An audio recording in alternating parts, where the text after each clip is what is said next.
ನಗರದಲ್ಲಿ ವಿಶಾಲವಾದ ಅರಮನೆಗಳಂತಿರುವ ಮನೆಗಳು ಮತ್ತು ದೊಡ್ಡ ಐಷಾರಾಮಿ ಕಾರುಗಳು ಓಡಾಡುತ್ತಿದ್ದವು. ಆ ನಗರದ ಒಂದು ತುದಿಯಲ್ಲಿ ಹಳೆಯ ಬಾಡಿಗೆ ಮನೆಯೊಂದರಲ್ಲಿ ನೈನಾ ವಾಸಿಸುತ್ತಿದ್ದಳು. 23 ವರ್ಷದ ನೈನಾನ ಪ್ರಪಂಚವೆಂದರೆ ಅವಳ ತಾಯಿ ಸುಲೇಖಾ ಮತ್ತು ತಮ್ಮ ಆರ್ಯನ್ ಮಾತ್ರ. ನಗರದ ಅತ್ಯಂತ ದೊಡ್ಡ ಉದ್ಯಮಿ ವಿಕ್ರಮ್ ಸಿಂಗ್ ರವರ ಮಾಲೀಕತ್ವದಲ್ಲಿರುವ ಸಿಂಗ್ ಮ್ಯಾನ್ಷನ್ನಲ್ಲಿ ಅವಳು ಸಾಮಾನ್ಯ ಕೆಲಸಗಾರ್ತಿಯಾಗಿದ್ದಳು. ಬೆಳಗ್ಗೆ 4 ಗಂಟೆಗೆ ಅವಳ ದಿನ ಪ್ರಾರಂಭವಾಗುತ್ತಿತ್ತು. ತನ್ನ ಮನೆಯ ಕೆಲಸಗಳನ್ನು ಮುಗಿಸಿ, ತಮ್ಮನಿಗೆ ತಿನ್ನಲು ಇಟ್ಟು, ಬಸ್ಸಿನಲ್ಲಿ ಪ್ರಯಾಣಿಸಿ ಆ ದೊಡ್ಡ ಅರಮನೆಗೆ ತಲುಪಬೇಕಾಗಿತ್ತು. ಅವಳ ಕೈಗಳಲ್ಲಿ ಸದಾ ಸಾಬೂನು ಪುಡಿಯ ವಾಸನೆ ಇರುತ್ತಿತ್ತು. ಕಣ್ಣುಗಳಲ್ಲಿ ನಿದ್ರೆಯಿಲ್ಲದ ರಾತ್ರಿಗಳ ದಣಿವು ಕಾಣಿಸುತ್ತಿತ್ತು. ಆದರೂ ತನ್ನ ಕುಟುಂಬವನ್ನು ನೋಡಿಕೊಳ್ಳಬೇಕು ಎಂಬ ದೃಢ ನಿಶ್ಚಯ ಅವಳಿಗೆ ಶಕ್ತಿಯನ್ನು ನೀಡುತ್ತಿತ್ತು. ಕಳೆದ 2 ವರ್ಷಗಳಿಂದ ತಾಯಿ ಸುಲೇಖಾ ಗಂಭೀರವಾದ ಶ್ವಾಸಕೋಶದ ರೋಗದೊಂದಿಗೆ ಹೋರಾಡುತ್ತಿದ್ದಳು. ಮನೆಯ ಖರ್ಚು, ಔಷಧಿ ಮತ್ತು ತಮ್ಮನ ವಿದ್ಯಾಭ್ಯಾಸಕ್ಕಾಗಿ ಹಣ ಹುಡುಕಲು ನೈನಾ ಹಗಲು ರಾತ್ರಿ ದುಡಿತ ಮಾಡುತ್ತಿದ್ದಳು. ಆ ಸಣ್ಣ ಮನೆಯೊಳಗೆ ದಾರಿದ್ರ್ಯ ತುಂಬಿಕೊಂಡಿದ್ದರೂ ತಾಯಿಯ ನಗು ಮಾತ್ರ ಅವಳಿಗೆ ದೊಡ್ಡ ಸಮಾಧಾನವಾಗಿತ್ತು. ಒಂದು ದಿನ ಸಿಂಗ್ ಮ್ಯಾನ್ಷನ್ನ ಅಡಿಗೆ ಮನೆಯಲ್ಲಿ ದೊಡ್ಡ ಪಾತ್ರೆಗಳನ್ನು ತೊಳೆಯುತ್ತಿದ್ದಾಗ ನೈನಾನ ಹಳೆಯ ಫೋನ್ ನಿರಂತರವಾಗಿ ಮೊಳಗಿತು. ಕರೆ ಮಾಡಿದವರು ಅವಳ ತಮ್ಮ ಆರ್ಯನ್. ಅವನ ಅಳುವ ಶಬ್ದ ಕೇಳುತ್ತಿದ್ದಂತೆ ನೈನಾನ ಹೃದಯ ತಲ್ಲಣಗೊಂಡಿತು. "ಅಕ್ಕ, ಬೇಗ ಬಾ, ಅಮ್ಮ ಬಿದ್ದು ಹೋಗಿದ್ದಾರೆ, ಅವರಿಗೆ ಉಸಿರಾಟವಾಗುತ್ತಿಲ್ಲ" ಎಂದು ಅವನು ನಡುಗುವ ಶಬ್ದದಲ್ಲಿ ಹೇಳಿದ. ನೈನಾನ ಕೈಯಲ್ಲಿದ್ದ ಸೆರಾಮಿಕ್ ತಟ್ಟೆ ನೆಲಕ್ಕೆ ಬಿದ್ದು ಚೂರು ಚೂರಾಯಿತು. ಅವಳ ಕಿವಿಗಳಲ್ಲಿ ಶೂನ್ಯತೆ ಹರಡಿತು. ಮ್ಯಾನೇಜರಿಗೆ ರಜೆ ಕೇಳುವಾಗ ಅವಳ ತುಟಿಗಳು ನಡುಗುತ್ತಿದ್ದವು. ತಕ್ಷಣವೇ ಅವಳು ನಗರದ ದೊಡ್ಡ ಆಸ್ಪತ್ರೆಗೆ ಓಡಿದಳು. ಅಲ್ಲಿ ಐಸಿಯು ಮುಂದೆ ಆರ್ಯನ್ ಸಂಪೂರ್ಣವಾಗಿ ಕುಸಿದುಕೊಂಡಿರುವುದನ್ನು ಕಂಡಳು. ಡಾಕ್ಟರ್ ಹೊರಬಂದಾಗ ನೈನಾ ಓಡಿ ಹೋಗಿ ಕೇಳಿದಳು. ಡಾಕ್ಟರ್ ಗಂಭೀರವಾಗಿ ಫೈಲ್ ಮುಚ್ಚಿ ಹೇಳಿದರು, "ನಿನ್ನ ತಾಯಿಯ ಸ್ಥಿತಿ ತುಂಬ ಗಂಭೀರವಾಗಿದೆ. ಶ್ವಾಸಕೋಶದಲ್ಲಿ ದೊಡ್ಡ ಬ್ಲಾಕ್ ಇದೆ. ತಕ್ಷಣ ಆಪರೇಷನ್ ಮಾಡಬೇಕು. ಇನ್ನು ತಡವಾದರೆ ನಾವು ಏನೂ ಮಾಡಲು ಸಾಧ್ಯವಾಗುವುದಿಲ್ಲ." ನೈನಾ ನಿಧಾನವಾಗಿ ಕೇಳಿದಳು, "ಎಷ್ಟು ಹಣ ಬೇಕು ಡಾಕ್ಟರ್?"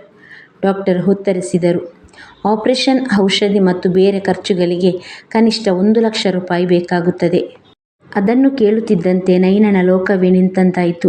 ಅವಳ ಕೈಯಲ್ಲಿ 1 ರೂಪಾಯಿಯೂ ಇಲ್ಲದ ಸ್ಥಿತಿಯಲ್ಲಿ ಇಷ್ಟು ದೊಡ್ಡ ಮೊತ್ತ ಕೇರಲಾಗಿತ್ತು. ಆ ರಾತ್ರಿ ಸಂಪೂರ್ಣವಾಗಿ ಆಸ್ಪತ್ರೆಯ ತಣ್ಣನೆಯ ವರಾಂಡದಲ್ಲಿ ಅವಳು ಅತ್ತುಕೊಂಡೇ ಕಳೆಯಿತು. ಕಣ್ಣೀರು ಒಣಗಿ ಮನಸ್ಸು ನಿರ್ಜೀವವಾದ ಆ ಕ್ಷಣದಲ್ಲಿ ಅವಳು ಒಂದು ಸಾಹಸಮಯ ನಿರ್ಧಾರ ತೆಗೆದುಕೊಂಡಳು. ಸಿಂಗ್ ಮ್ಯಾನ್ಷನ್ನ ಮಾಲೀಕ ವಿಕ್ರಮ್ ಸಿಂಗ್ ಅವನಿಗೆ ಈ ಹಣ ಅಷ್ಟೇನೂ ದೊಡ್ಡ ವಿಷಯವಾಗಿರಕ್ಕಿಲ್ಲ. ಆದರೆ ಅವನು ದಯಾಳುವನಲ್ಲ ಎಂಬ ಮಾತು ಕೆಲಸಗಾರರ ನಡುವೆ ಹರಡಿತು. ಆದರೂ ತಾಯಿಯನ್ನು ಉಳಿಸಲು ನೈನಾಗೆ ಬೇರೆ ಮಾರ್ಗ ಇರಲಿಲ್ಲ. ಬೆಳಗ್ಗೆ ಆದಾಗ ಅವಳು ಮತ್ತೆ ಆ ದೊಡ್ಡ ಮ್ಯಾನ್ಷನ್ನಿನ ಕಡೆಗೆ ನಡೆದು ಹೋಯಿತು. ಸಿಂಗ್ ಮ್ಯಾನ್ಷನ್ನ ಮೆಟ್ಟಿಲುಗಳನ್ನು ಏರುತ್ತಿದ್ದಾಗ ಅವಳ ಕಾಲುಗಳು ಭಯದಿಂದ ನಡುಗುತ್ತಿದ್ದವು. ಸಾಮಾನ್ಯ ಕೆಲಸಗಾರರಿಗೆ ಪ್ರವೇಶವಿಲ್ಲದ ಆ ಒಳಮನೆಗೆ ಅವಳು ಮೊದಲ ಬಾರಿ ಕಾಲಿಟ್ಟಳು. ಅಲ್ಲಿದ್ದ ದೊಡ್ಡ ಚಾಂಡಿಲಿಯರ್ಗಳು, ಮಾರ್ಬಲ್ ನೆಲ ಅವಳ ಗಮನಕ್ಕೆ ಬಂದಿಲ್ಲ.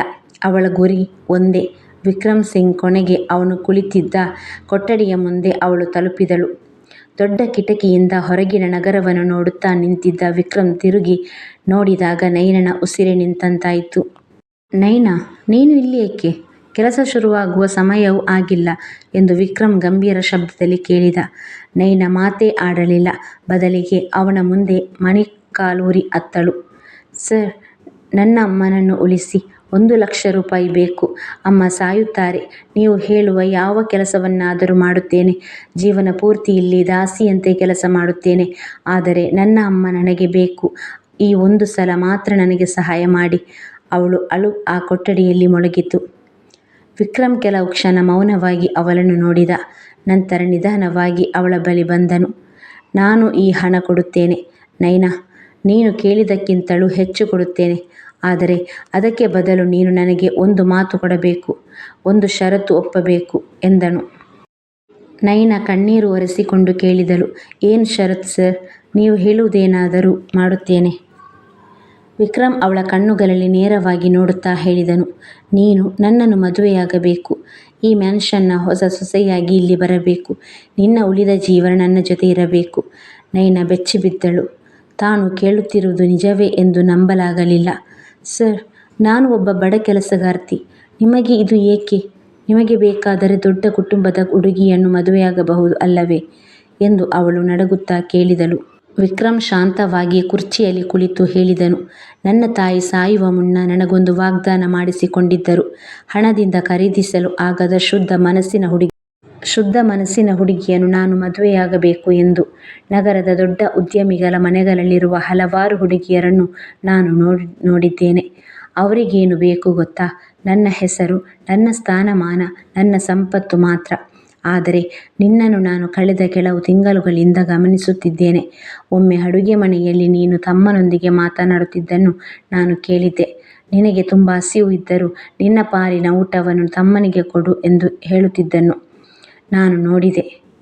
ಆ ಕ್ಷಣದಲ್ಲಿ ನನಗೆ ಅನಿಸಿತು, ನನ್ನ ಅಮ್ಮ ಬಯಸಿದ್ದು ನಿನ್ನಂತೆಯೇ ಒಂದು ಹುಡುಗಿಯನ್ನು ಎಂದು. ನೈನಾ ಮೌನವಾಗಿ ನಿಂತಿದ್ದಳು. ಅವಳ ಮನಸ್ಸಿನಲ್ಲಿ ಅನೇಕ ಪ್ರಶ್ನೆಗಳು ಓಡಾಡುತ್ತಿದ್ದವು. ಇವನು ನನ್ನನ್ನು ಹಣಕ್ಕೆ ಖರೀದಿಸಲು ಪ್ರಯತ್ನಿಸುತ್ತಿದ್ದಾನೆಯಾ ಎಂಬ ಸಂಶಯವು ಅವಳ ಮನಸ್ಸಿನಲ್ಲಿ ಮೂಡಿತು. ವಿಕ್ರಮ್ ಮತ್ತೆ ನಿಧಾನವಾಗಿ ಹೇಳಿದನು, ನಿನಗೆ ಬೇಕಾದರೆ ಈ ಮಾತನ್ನು ತಿರಸ್ಕರಿಸಬಹುದು. ಆದರೆ ನಿನ್ನ ತಾಯಿಯ ಚಿಕಿತ್ಸೆಗೆ ಬೇಕಾದ ಹಣವನ್ನು ನಾನು ಈಗಲೇ ಕೊಡುತ್ತೇನೆ. ನಿನ್ನ ಈ ಪರಿಸ್ಥಿತಿಯನ್ನು ನೋಡಿದ ನಂತರ ನಾನು ಏನು ಮಾಡದೆ ಇರಲು ಸಾಧ್ಯವಿಲ್ಲ. ಆದರೆ ನೀನು ಚೆನ್ನಾಗಿ ಯೋಚಿಸಿ ನಂತರ ಉತ್ತರ ಕೊಡು. ವಿಕ್ರಮ್ನ ಈ ಮಾತುಗಳನ್ನು ಕೇಳಿ ನೈನಾ ಬೆಚ್ಚಿಬಿದ್ದಳು. ಮದುವೆಗೆ ಒಪ್ಪದಿದ್ದರೂ ಹಣ ಕೊಡುತ್ತೇನೆ ಎಂದು ಅವನು ಹೇಳಿದ್ದನು. ಅವಳ ಮನಸ್ಸಿನಲ್ಲಿ ಒಂದು ವಿಚಾರ ಮಾತ್ರ ತಿರುಗುತ್ತಿತ್ತು. ತಾಯಿಯ ಜೀವ ಉಳಿಯಬೇಕು. ತನ್ನ ಕುಟುಂಬಕ್ಕೆ ಸುರಕ್ಷಿತ ಭವಿಷ್ಯ ಸಿಗುವುದಾದರೆ, ತಾಯಿಯನ್ನು ಉಳಿಸಬಹುದು ಎಂದಾದರೆ ಇನ್ನೇನು ಭಯ ಬೇಕು? ಅವಳು ಕೈಗಳನ್ನು ಜೋಡಿಸಿ ನಿಧಾನವಾಗಿ ಹೇಳಿದಳು, ಸರ್, ನನ್ನ ತಾಯಿಯ ಜೀವ ಉಳಿಸಲು ನೀವು ಸಿದ್ಧರಾಗಿದ್ದರೆ ಈ ಮದುವೆಗೆ ನಾನು ಒಪ್ಪುತ್ತೇನೆ. ಆದರೆ ನಾನು ಸಾಮಾನ್ಯ ಹುಡುಗಿ ಮಾತ್ರ, ನಿಮ್ಮ ಸ್ಥಾನಮಾನಕ್ಕೆ ತಕ್ಕವಳಲ್ಲ. ವಿಕ್ರಮ್ ಶಾಂತವಾಗಿ ಅವಳನ್ನು ನೋಡಿದನು. 1,00,000 ರೂಪಾಯಿ. ನೈನಾಗೆ ಅದು ಅಸಾಧ್ಯವಾದ ದೊಡ್ಡ ಮೊತ್ತ. ಆದರೆ ವಿಕ್ರಮ್ಗೆ ಅದು ಕೇವಲ ಒಂದು ಸಂಖ್ಯೆ ಮಾತ್ರ. ನೀನು ಒಪ್ಪಿದೆ ಎಂದು ಹೇಳು ನೈನಾ. ಉಳಿದ ಎಲ್ಲ ವ್ಯವಸ್ಥೆಯನ್ನು ನಾನು ನೋಡಿಕೊಳ್ಳುತ್ತೇನೆ ಎಂದು ಅವನು ಶಾಂತವಾಗಿ ಹೇಳಿದನು. ನೈನಾ ತನ್ನ ನಡುಗುವ ಕೈಗಳನ್ನು ಜೋಡಿಸಿ ಹೇಳಿದಳು, ಸರ್, ನನ್ನ ತಾಯಿಯ ಉಸಿರು ನಿಲ್ಲಬಾರದು. ಅದಕ್ಕಾಗಿ ನೀವು ಏನು ಹೇಳಿದರೂ ನಾನು ಕೇಳುತ್ತೇನೆ. ಈ ಮದುವೆಗೆ ನಾನು ಸಿದ್ಧ. ಅವಳ ಮಾತುಗಳಲ್ಲಿ ದುಃಖವೂ ನಿರಾಶೆಯೂ ಅಡಗಿಕೊಂಡಿತ್ತು. ವಿಕ್ರಮ್ ತಕ್ಷಣ ತನ್ನ ಪರ್ಸನಲ್ ಅಸಿಸ್ಟೆಂಟ್ಗೆ ಕರೆ ಮಾಡಿದರು. ಆಸ್ಪತ್ರೆಗೆ ಕರೆ ಮಾಡಿ ಸುಲೇಖಾ ಅವರ ಶಸ್ತ್ರಚಿಕಿತ್ಸೆಗೆ ಬೇಕಾದ ಎಲ್ಲ ವ್ಯವಸ್ಥೆಗಳನ್ನು ಮಾಡಿ, ಎಷ್ಟು ಹಣ ಬೇಕಾದರೂ ಈಗಲೇ ಟ್ರಾನ್ಸ್ಫರ್ ಮಾಡಿ, ನಗರದಲ್ಲಿರುವ ಅತ್ಯುತ್ತಮ ಡಾಕ್ಟರ್ಗಳು ಅಲ್ಲಿರಬೇಕು ಎಂದು ಆದೇಶಿಸಿದರು. ಆ ಮಾತುಗಳು ನೈನಾಗೆ ಸಂಗೀತದಂತೆ ಕೇಳಿಸಿಕೊಂಡವು. ಮುಂದಿನ ಕ್ಷಣದಿಂದಲೇ ಆಸ್ಪತ್ರೆಯಲ್ಲಿ ಎಲ್ಲವೂ ಬದಲಾಗತೊಡಗಿತು. ಆಂಬ್ಯುಲೆನ್ಸ್, ಉತ್ತಮ ಚಿಕಿತ್ಸಾ ಸೌಲಭ್ಯಗಳು, ವೈದ್ಯರು ಎಲ್ಲವೂ ಮಿಂಚಿನ ವೇಗದಲ್ಲಿ ಸಿದ್ಧವಾಯಿತು. ಆಪರೇಷನ್ ಥಿಯೇಟರ್ ಮುಂದೆ ನೈನಾ ಕಾದು ನಿಂತಿದ್ದಳು. ವಿಕ್ರಮ್ ಹೇಳಿದಂತೆ ಎಲ್ಲವೂ ನಡೆಯಿತು. ಹಲವಾರು ಗಂಟೆಗಳ ಶಸ್ತ್ರಚಿಕಿತ್ಸೆಯ ನಂತರ ಡಾಕ್ಟರ್ ಹೊರಬಂದು ನಗುತ್ತಾ ಹೇಳಿದರು, ಶಸ್ತ್ರಚಿಕಿತ್ಸೆ ಯಶಸ್ವಿಯಾಗಿದೆ ನೈನಾ. ನಿನ್ನ ತಾಯಿ ಅಪಾಯದಿಂದ ಹೊರಬಂದಿದ್ದಾರೆ. ಈಗ ಅವರಿಗೆ ವಿಶ್ರಾಂತಿ ಸಾಕು. ಆ ಮಾತು ಕೇಳುತ್ತಿದ್ದಂತೆ ನೈನಾ ನೆಲದ ಮೇಲೆ ಕುಳಿತುಬಿಟ್ಟಳು. ಸಂತೋಷವೂ ನೆಮ್ಮದಿಯೂ ಸೇರಿ ಅವಳ ಕಣ್ಣುಗಳಿಂದ ಕಣ್ಣೀರು ಹರಿಯತೊಡಗಿತು. ಆದರೆ ಆ ಸಂತೋಷದ ಮಧ್ಯೆಯೂ ವಿಕ್ರಮ್ಗೆ ಕೊಟ್ಟ ಮಾತು ನೈನಳ ಮನಸ್ಸಿನಲ್ಲಿ ಒಂದು ಭಾರವಾಗಿ ಉಳಿದಿತ್ತು. ಮತ್ತೊಂದು ದಿನವೇ ವಿಕ್ರಮ್ ಆಸ್ಪತ್ರೆಗೆ ಬಂದನು. ನಿನ್ನ ಅಮ್ಮ ಈಗ ನಿಧಾನವಾಗಿ ಚೇತರಿಸಿಕೊಳ್ಳುತ್ತಿದ್ದಾರೆ. ಈಗ ನಾವು ಕೊಟ್ಟ ಮಾತನ್ನು ನಿಭಾಯಿಸುವ ಸಮಯ ಬಂದಿದೆ. ನನಗೆ ದೊಡ್ಡ ಸಮಾರಂಭಗಳು, ಜನಸಮೂಹ ಇಷ್ಟವಿಲ್ಲ. ನಾವು ಸರಳವಾಗಿ ಒಂದು ದೇವಸ್ಥಾನದಲ್ಲಿ ಮದುವೆಯಾಗೋಣ ಎಂದು ವಿಕ್ರಮ್ ಹೇಳಿದನು. 2 ದಿನಗಳ ನಂತರ ನಗರದ ಹಳೆಯ ದೇವಾಲಯದಲ್ಲಿ ಆ ಮದುವೆ ನಡೆಯಿತು. ದೊಡ್ಡ ಪಂಡಾಲುಗಳು ಇಲ್ಲ, ಮೇಳ ತಾಳಗಳೂ ಇಲ್ಲ.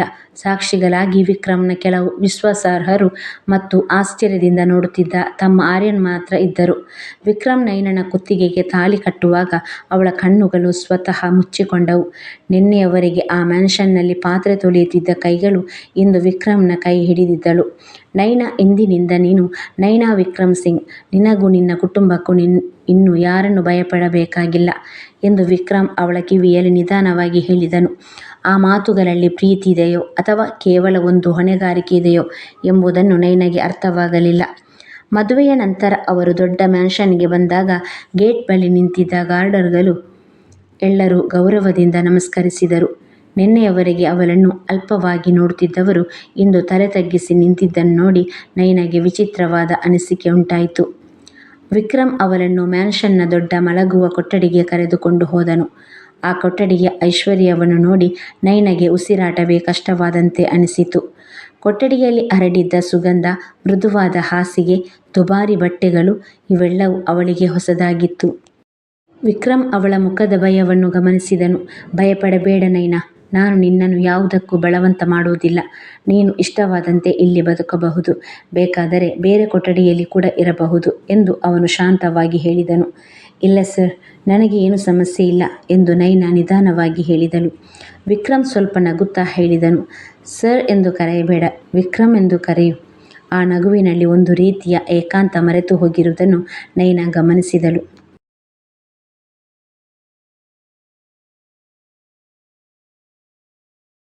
ಇಷ್ಟೊಂದು ಹಣ ಇದ್ದರೂ ಈ ಮನುಷ್ಯ ಎಷ್ಟು ಒಂಟಿಯಾಗಿದ್ದಾನೆ ಎಂಬ ಭಾವನೆ ಅವಳಿಗೆ ಬಂತು. ಮುಂದಿನ ದಿನ ಬೆಳಿಗ್ಗೆ ಅಭ್ಯಾಸದಂತೆ ನೈನಾ ಬೇಗನೆ ಎದ್ದಳು. ಅನೇಕ ವರ್ಷಗಳ ಅಭ್ಯಾಸವನ್ನು ಅವಳು ಬಿಡಲಿಲ್ಲ. ಅವಳು ನೇರವಾಗಿ ಅಡುಗೆ ಮನೆಗೆ ಹೋದಳು. ಅಡುಗೆ ಮನೆಯಲ್ಲಿ ಕೆಲಸ ಮಾಡುತ್ತಿದ್ದವನು ನೈನಾನನ್ನು ನೋಡಿ ಬೆಚ್ಚಿಬಿದ್ದರು. ಮೇಡಮ್, ನೀವು ಇಲ್ಲಿ ಏಕೆ ಬಂದಿದ್ದೀರಿ? ಈಗ ನೀವು ಈ ಮನೆಯ ಸೊಸೆ ಎಂದು ಒಬ್ಬ ಹಳೆಯ ಕೆಲಸಗಾರ ಗೌರವದಿಂದ ಹೇಳಿದರು. ನೈನಾ ನಗುತ್ತಾ ಹೇಳಿದಳು, ಅಯ್ಯೋ, ನನಗೆ ಖಾಲಿ ಕೂತು ಇರೋದು ಆಗುವುದಿಲ್ಲ. ನಾನು ಒಂದು ಚಹಾ ಮಾಡುತ್ತೇನೆ. ಅವಳು ಚಹಾ ಹಿಡಿದು ಡೈನಿಂಗ್ ಟೇಬಲ್ ಕಡೆ ಬರುತ್ತಿದ್ದಾಗ ಅಲ್ಲಿ ಇದ್ದ ಕೆಲಸಗಾರರು ಮಾತನಾಡುತ್ತಿರುವುದನ್ನು ಅವಳು ಕಿವಿಗೆ ಬಿತ್ತು. ನೋಡಿ, ಒಂದು ಸಾಮಾನ್ಯ ಕೆಲಸದ ಹುಡುಗಿ ಈಗ ಹೇಗೆ ಸಜ್ಜಾಗಿ ಬರುತ್ತಿದ್ದಾಳೆ ನೋಡಿ, ಹಣಕ್ಕಾಗಿ ದೊಡ್ಡ ಬಲೆ ಹಾಕಿದ್ದಾಳೆ ಅಲ್ಲವೇ ಎಂಬ ಒಬ್ಬ ಕೆಲಸಗಾರ್ತಿ ನಿಧಾನವಾಗಿ ಹೇಳುತ್ತಿದ್ದಳು. ಆ ಮಾತುಗಳು ನೈನನ ಕಿವಿಗೆ ಚುಚ್ಚಿದಂತೆ ಆಯಿತು. ಅವಳ ಕಣ್ಣುಗಳು ನೀರಿನಿಂದ ತುಂಬಿದವು. ಕೈಯಲ್ಲಿದ್ದ ಚಹಾ ಕಪ್ ನಡುಗಿತು. ಅಷ್ಟರಲ್ಲಿ ಹಿಂಬದಿಯಿಂದ ಗಂಭೀರವಾದ ಶಬ್ದ ಕೇಳಿಸಿತು. ಅದು ಯಾರು ಹೇಳಿದವರು? ಅದು ವಿಕ್ರಮ್ನ ಶಬ್ದ. ಮಿಂಚಿನ ಗರ್ಜನೆಯಂತೆ ಆ ಹಾಲ್ನಲ್ಲಿ ಮೊಳಗಿತು. ಕೆಲಸಗಾರರು ಎಲ್ಲರೂ ಬೆಚ್ಚಿಬಿದ್ದರು. ವಿಕ್ರಮ್ ನಿಧಾನವಾಗಿ ಅವರ ಕಡೆ ನಡೆದು ಬಂದನು. ಈ ಮನೆಯ ಗೌರವವೇ ನೈನಾ. ಅವಳಿಗೆ ಆಗುವ ಪ್ರತಿಯೊಂದು ಅವಮಾನವೂ ನನಗೆ ಆಗಿದಂತೆ. ಇನ್ನು ಮುಂದೆ ಯಾರಾದರೂ ನೈನನ ಬಗ್ಗೆ ಕೆಟ್ಟ ಮಾತು ಆಡಿದರೆ ಅವರು ಈ ಮನೆಯಲ್ಲಿ ಇರಲ್ಲ ಎಂದು ಗಟ್ಟಿಯಾಗಿ ಹೇಳಿದರು. ಅವನ ಮಾತುಗಳನ್ನು ಕೇಳಿ ಎಲ್ಲರೂ ತಲೆ ತಗ್ಗಿಸಿದರು. ನೈನಾ ವಿಕ್ರಮ್ ಕಡೆ ನೋಡಿದಳು. ತನ್ನನ್ನು ರಕ್ಷಿಸಲು ಯಾರೋ ಇದ್ದಾರೆ ಎಂಬ ಭಾವನೆ ಮೊದಲ ಬಾರಿ ಅವಳ ಮನಸ್ಸಿನಲ್ಲಿ ಮಧುರವಾಗಿ ಹರಡಿತು. ಆದರೂ ಹೊರಗಿನ ಜಗತ್ತು ತನ್ನ ಬಗ್ಗೆ ಹೇಗೆ ಯೋಚಿಸುತ್ತದೆ ಎಂಬ ಆತಂಕ ಅವಳ ಮನಸ್ಸನ್ನು ಮತ್ತೆ ಕಾಡಿತು.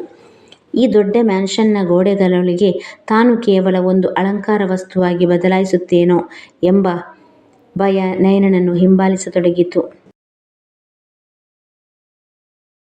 ವಿಕ್ರಮ್ನ ಆ ಮಾತುಗಳ ನಂತರ ಸಿಂಗ್ ಮ್ಯಾನ್ಷನ್ನ ಕೆಲಸಗಾರರ ನಡುವೆ ಮೌನ ಹರಡಿತು. ನೈನನ ಮೇಲಿನ ಅವರ ವರ್ತನೆಯಲ್ಲಿ ತಕ್ಷಣ ಗೌರವ ಕಾಣಿಸತೊಡಗಿತು. ಆದರೆ ನೈನಾ ಅದನ್ನು ಅಷ್ಟು ಸುಲಭವಾಗಿ ಸ್ವೀಕರಿಸಲಿಲ್ಲ. ಅವಳು ಹಳೆಯದಂತೆ ಬೆಳಿಗ್ಗೆ ಬೇಗ ಎದ್ದು ಅಡುಗೆ ಮನೆಯಲ್ಲಿ ಸಹಾಯ ಮಾಡುತ್ತಲೇ ಇದ್ದಳು. ಒಂದು ದಿನ ಬೆಳಿಗ್ಗೆ ಅವಳು ಸ್ವತಃ ಚಹಾ ಮಾಡಿಕೊಂಡು ವಿಕ್ರಮ್ನ ಕೊಠಡಿಗೆ ಹೋದಳು. ವಿಕ್ರಮ್ ಲ್ಯಾಪ್ಟಾಪ್ನಲ್ಲಿ ಕೆಲಸ ಮಾಡುತ್ತಿದ್ದನು. ವಿಕ್ರಮ್, ಇದು ನಾನು ಮಾಡಿರುವ ಚಹಾ, ಒಮ್ಮೆ ಕುಡಿಯಿರಿ ನೋಡಿ ಎಂದು ನೈನಾ ನಿಧಾನವಾಗಿ ಹೇಳಿದಳು. ವಿಕ್ರಮ್ ಕಪ್ ಕಡೆ ನೋಡುತ್ತಾ ಕೇಳಿದನು, ಇದನ್ನೆಲ್ಲ ನೀನು ಯಾಕೆ ಮಾಡುತ್ತಿದ್ದೀಯಾ? ನೀನು ಇಲ್ಲಿ ವಿಶ್ರಾಂತಿ ತೆಗೆದುಕೊಳ್ಳಬಹುದು.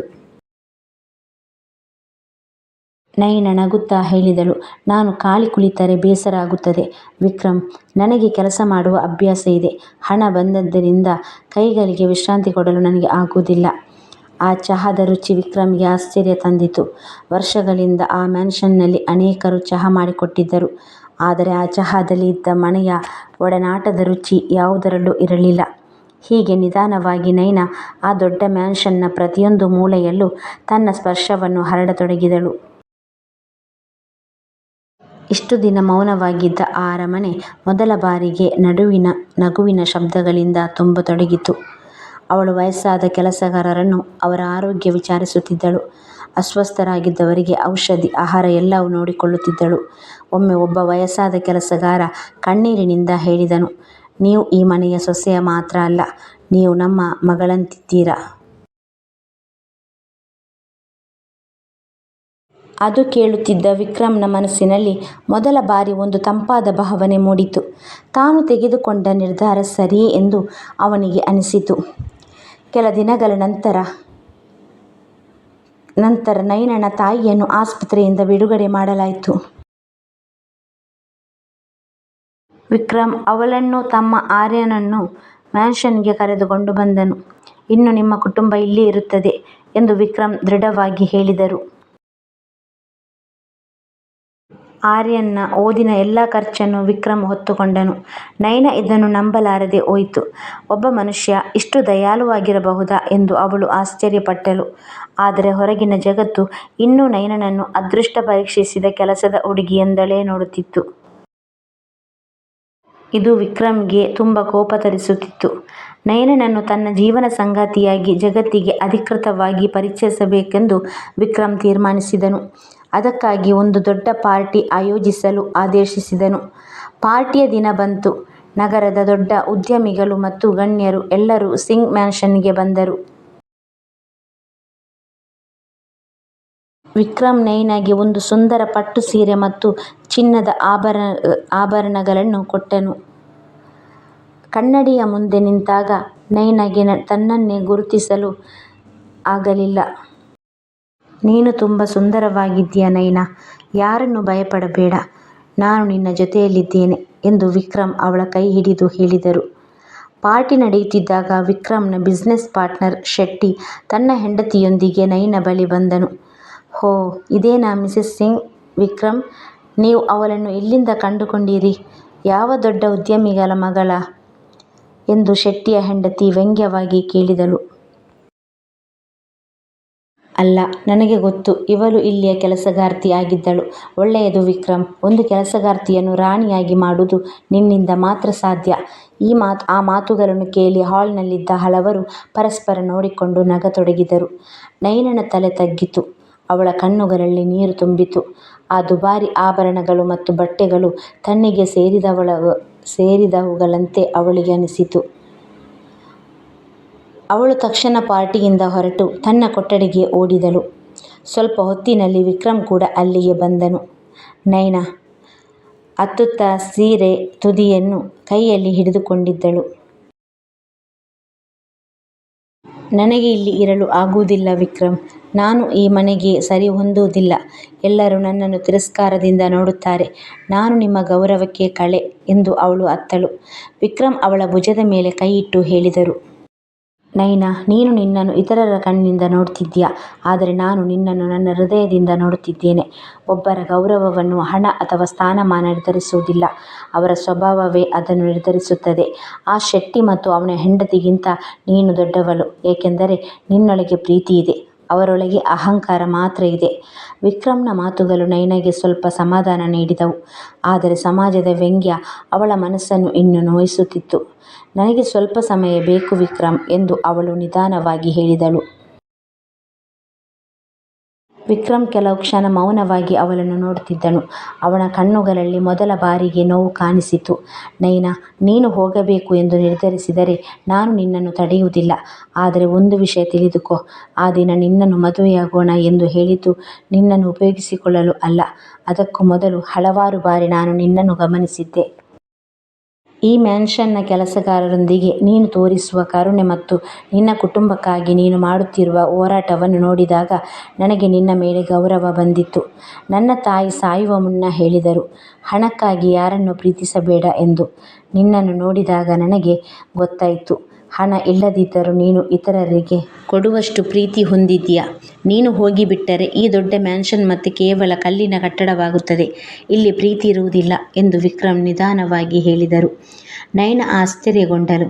ಇಷ್ಟು ದಿನ ಅವಳು ವಿಕ್ರಮ್ ತನ್ನನ್ನು ಹಣಕ್ಕೆ ಖರೀದಿಸಿದ್ದಾನೆ ಎಂದುಕೊಂಡಿದ್ದಳು. ಆದರೆ ಅವನು ತನ್ನನ್ನು ಇಷ್ಟು ಗೌರವಿಸುತ್ತಿದ್ದಾನೆ ಎಂದು ಅವಳು ಊಹಿಸಲಿಲ್ಲ. ಅವಳು ಅನಾಯಾಸವಾಗಿ ಕೇಳಿದಳು, ವಿಕ್ರಮ್, ನೀವು ನನ್ನನ್ನು ಪ್ರೀತಿಸುತ್ತೀರಾ? ವಿಕ್ರಮ್ ಅವಳ ಬಳಿಗೆ ಬಂದು ಅವಳ ಕೈಗಳನ್ನು ಹಿಡಿದು ಹೇಳಿದರು. ಪ್ರೀತಿ ಇಲ್ಲದೆ ನಾನು ನಿನ್ನನ್ನು ಈ ಮನೆಗೆ ತರಬಹುದಿತ್ತಾ? ನಯನ, ನೀನು ತಿಳಿಯದೆ ನಾನು ನಿನ್ನನ್ನು ಪ್ರೀತಿಸುತ್ತಿದ್ದೆ. ನೀನು ಕೇವಲ ಕೆಲಸಗಾರ್ತಿಯಲ್ಲ, ನನ್ನ ಜೀವನಕ್ಕೆ ಬೆಳಕು ತಂದ ಹುಡುಗಿ. ನಿನಗೆ ಬೇಕಾದರೆ ಈಗಲೇ ಹೋಗಬಹುದು.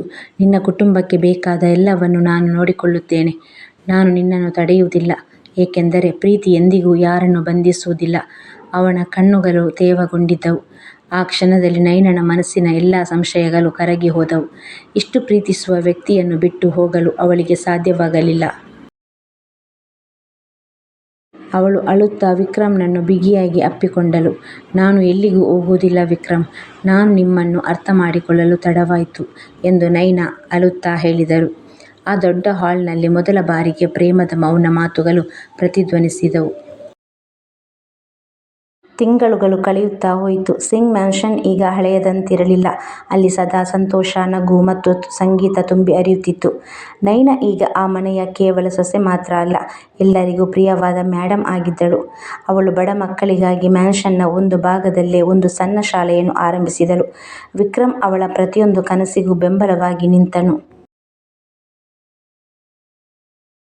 ಒಮ್ಮೆ ಅವಳನ್ನು ವ್ಯಂಗ್ಯ ಮಾಡಿದ ಶೆಟ್ಟಿ ಮತ್ತು ಅವನ ಹೆಂಡತಿ ಮತ್ತೆ ಒಂದು ಬಿಸಿನೆಸ್ ಕೆಲಸಕ್ಕಾಗಿ ಅಲ್ಲಿ ಬಂದರು. ಅವನು ನಯನನನ್ನು ನೋಡಿದರು. ಆದರೆ ಇದು ಹಳೆಯದಂತೆ ತಲೆ ತಗ್ಗಿಸಿ ನಿಂತಿದ್ದ ನಯನ ಅಲ್ಲ, ಬದಲಿಗೆ ಆತ್ಮವಿಶ್ವಾಸದಿಂದ ಮಾತನಾಡುವ ಒಬ್ಬ ಗೌರವಯುತ ಮಹಿಳೆ ಅವರ ಮುಂದೆ ನಿಂತಿದ್ದಳು. ನಯನನ ತಾಯಿ ಸುಲೇಖ ಈಗ ಸಂಪೂರ್ಣ ಆರೋಗ್ಯವಾಗಿದ್ದರು. ತಮ್ಮ ಆರ್ಯನ್ ನಗರದಲ್ಲಿನ ಉತ್ತಮ ಕಾಲೇಜಿನಲ್ಲಿ ಓದುತ್ತಿದ್ದನು. ಒಂದು ಸಂಜೆ ಮ್ಯಾನ್ಷನ್ನ ಬಾಲ್ಕನಿಯಲ್ಲಿ ವಿಕ್ರಮ್ ಜೊತೆ ಕುಳಿತಿದ್ದಾಗ ನಯನ ಹಳೆಯ ದಿನಗಳನ್ನು ನೆನೆಸಿಕೊಂಡಳು. ಆ ದಿನ ನೀವು ಷರತ್ತು ಇಟ್ಟಿರಲಿಲ್ಲ ಎಂದರೆ ನಾನು ಇಂದು ಎಲ್ಲಿದ್ದೆ ಎಂಬುದನ್ನು ಊಹಿಸಲು ಕೂಡ ಸಾಧ್ಯವಿಲ್ಲ ಎಂದು ಅವಳು ನಗುತ್ತಾ ಹೇಳಿದಳು. ವಿಕ್ರಮ್ ಅವಳ ಭುಜದ ಮೇಲೆ ಕೈಯಿಟ್ಟು ಹೇಳಿದರು.